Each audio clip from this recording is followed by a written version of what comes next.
बलूचिस्तान में दहशतगर्द तंजीमों के खिलाफ फौजी ऑपरेशन का फैसला। एपेक्स कमेटी ने मंजूरी दे दी। गुमराह कुन मालूमात के फैलाव से निपटने के मुतालिका इदारों की हिकमत अमली पर ब्रीफिंग। वज़ीर आज़म शहबाज शरीफ ने कहा, दहशतगर्दी का सर कुचलना वफाकी और सूबाई हुकूमतों की अवलीन तरजीह है। क्या मुल्क इस वक्त धरने, जुलूसों और लॉन्ग मार्च का मुतहम्मिल हो सकता है?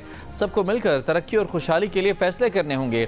Army chief general Asim Munir ने कहा कि जो भी पाकिस्तान की सिक्योरिटी में रुकावट बनेगा, हमें काम करने से रोकेगा, उसे नताइज भुगतना होंगे।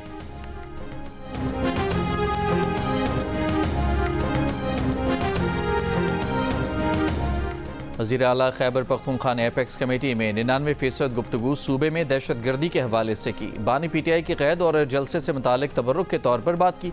वज़ीर दिफा ख्वाजा आसिफ की प्रोग्राम कैपिटल टॉक में गुफ्तगू। कहा, अगर बानी PTI ये समझते हैं कि उन्होंने 9 मई को कुछ नहीं किया तो फिर हालात नहीं सुधर सकेंगे।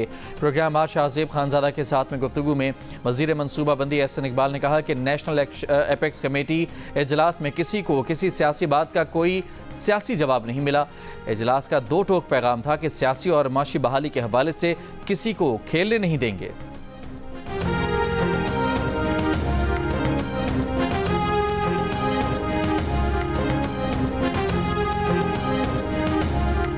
PTI की सीनियर क़यादत के मुताबिक बानी PTI ने कहा है कि ताकतवर हल्के जिस किसी को आगे करेंगे। PTI की लीडरशिप कमेटी उनसे 3 मुतालबात पर मुज़ाकरात करेगी।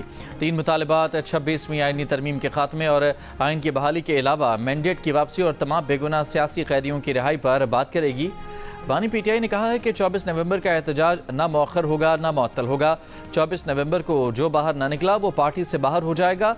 पार्टी में चाहे कोई कितना भी पुराना हो, बाहर ना निकला तो उसकी पार्टी में कोई जगह नहीं होगी।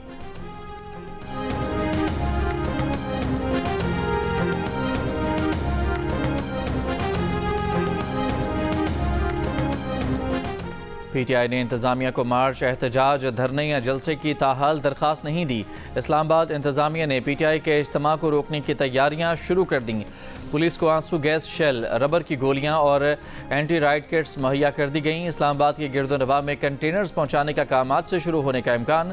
पुलिस की छुट्टियां मनसूख। पंजाब, सिंध और कश्मीर में 8000 पुलिस एहलकार तलब।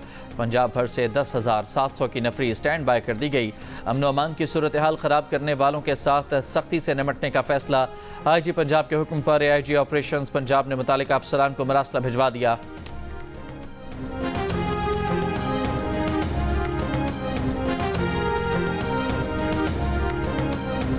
आज रात पब्लिक ट्रांसपोर्ट को सफ़र से रोक दिया गया। महकमा ट्रांसपोर्ट बलूचिस्तान के मुताबिक फैसला ज़रूरी वजूहात की बिना पर किया गया है।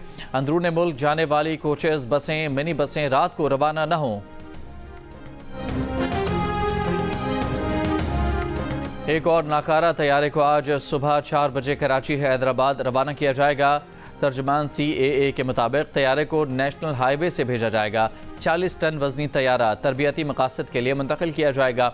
150 फुट लंबा MD-83 तैयारा 2011 से गैर फ़ाल है। इसराइली फ़ौज के गजा में पनाह गुज़ीन कैंपों और अस्पतालों पर वहशियाना हमले जारी। गुज़िश्ता 24 घंटों में मज़ीद 50 से ज़्यादा फ़लस्तीनी शहीद। दरबदर फ़लस्तीनियों के लिए बारिश मुश्किल बन गई। खैमों में बारिश का पानी भर गया। लबनान पर भी इसराइली बमबारी जारी। हिज़्बुल्लाह के अहम कमांडर अली दोएक समेत मुतअद्दिद अफराद शहीद। जनूबी लबनान में ड्रोन हमले में एक इसराइली फ़ौजी मारा गया। इसराइली दारुल हुकूमत तल अबीब और शमाली इलाकों में हिज़्बुल्लाह के रॉकेट हमले। एक खातून हलाक और 12 से ज़्यादा इसराइली ज़ख्मी हो गए। इसराइल हिज़्बुल्लाह जंग बंदी के लिए अमरीकी एलची पर उम्मीद। लबनानी हुकाम से मुलाकात के बाद कहा, इसराइल हिज़्बुल्लाह जंग रोकने की कोशिशें गिरफ्त में हैं। G20 रहनुमाओं का भी गजा लबनान में फ़ौजी जंगबंदी का मुतालबा। गजा ने दोहा में हमास का सियासी दफ्तर बंद होने की खबरों की तरदीद कर दी।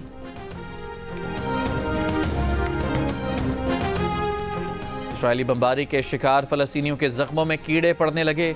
ज़ख्मों में सुपर बग सिरायत कर गया। The bureau of investigation journalism की रिपोर्ट के मुताबिक गजा में मरहम पट्टी से महरूम ज़ख्मी फ़लस्तीनी इन्फेक्शन रोकने के लिए सिरका इस्तेमाल करने पर मजबूर हैं। सुपर बग इन्फेक्शन के बायस एंटीबायोटिक मिल भी जाए तो असर नहीं करती।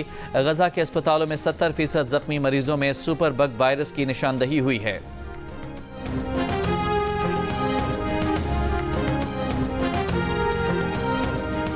किसी के हाथ गायब तो किसी के पैर, कोई आंख से महरूम तो कोई जीने की चाह से। इसराइली तैयारों, टैंकों और ड्रोन्स के वहशियाना हमले अब तक 50,000 से ज़ायद फ़लस्तीनियों की जान ले चुके हैं। 1 लाख से ज़्यादा ज़ख्मी हैं। कुछ ज़ख्मी कतर पहुँचे, इलाज हो गया। जिस्म के ज़ख्म मुंदमिल हो गए, रूह के ज़ख्म लाइलाज। अमरीकी अखबार ने ऐसे कुछ ज़ख्मियों की तस्वीर शाया कर दी। नोबेल इनाम याफ्ता मलाला यूसुफजई की अफगान ख़वातीन से मुताल्लिक़ डॉक्यूमेंट्री ब्रेड एंड रोजेस का ट्रेलर जारी। 3 अफगान ख़वातीन की ज़िंदगियों पर मबनी डॉक्यूमेंट्री का प्रीमियर 22 नवंबर को होगा। मलाला का कहना है कि तालिबान की अफगान ख़वातीन पर पाबंदियाँ इतनी इंतहा पसंदाना है कि कोई इनका जवाब पेश नहीं कर सकता। अमरीकी इजाज़त के बाद यूक्रेन का लॉन्ग रेंज अमरीकी मिसाइलों से रूस पर हमला। यूक्रेन ने रूसी इलाके ब्रियांस्क पे अमरीकी मिसाइलों से हमला किया। रूसी वजारत दिफा का दावा, बताया फौजी तनसीब पर दागे गए 6 बैलिस्टिक मिसाइलों में से 5 मार गिराए, 1 को नुकसान पहुंचा, कोई जानी नुकसान नहीं हुआ। यूक्रेनी सदर ज़ेलेंस्की का मोहतात रद्द अमल, कहा अमरीकी लॉन्ग रेंज मिसाइल हमारे पास हैं, यूक्रेन के अपने मिसाइल भी मौजूद हैं, सबका इस्तेमाल करेंगे। लॉन्ग रेंज मिसाइल के जवाब में रूसी सदर पुतिन की अमरीका और इत्तेहादी मुल्कों को वार्निंग। यूक्रेन को मिले लॉन्ग रेंज अमरीकी मिसाइलों के जवाब में अपनी फौज को एटमी हथियार इस्तेमाल करने की इजाज़त दे दी। दस्तावेज पर दस्तखत कर दिए। बाइडेन इंतजामिया ने गुज़श्ता रोज़ यूक्रेन को अमरीकी लॉन्ग रेंज मिसाइलों से रूस पर हमले की इजाज़त दी है।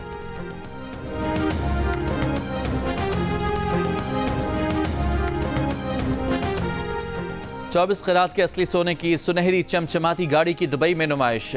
टेस्ला कंपनी की गोल्ड प्लेटेड इलेक्ट्रिक गाड़ी दुबई के मशहूर सोने की मार्केट में कुरअंदाजी के लिए रख दी गई। 500 दरहम की खरीदारी करने वाला हर फर्द कुरअंदाजी में शमूलियत का अहल होगा। सोने की कार जीतने वाले खुश नसीब का ऐलान 29 दिसंबर को किया जाएगा।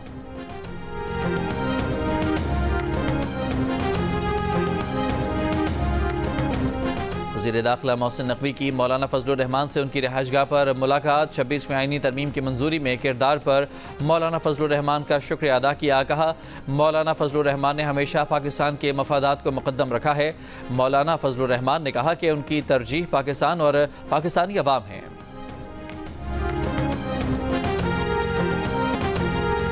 भारतीय मौसीकार ए.आर. रहमान की अहलिया सायरा ने शौहर से अलहदगी का ऐलान कर दिया। ए.आर. रहमान की अहलिया के वकील ने अलहदगी की तस्दीक कर दी। नाकाबिल हल इख्तलाफात को तलाक की वजह करार दे दिया। ए.आर. रहमान की सायरा से शादी 1995 में हुई। दोनों के 3 बच्चे हैं।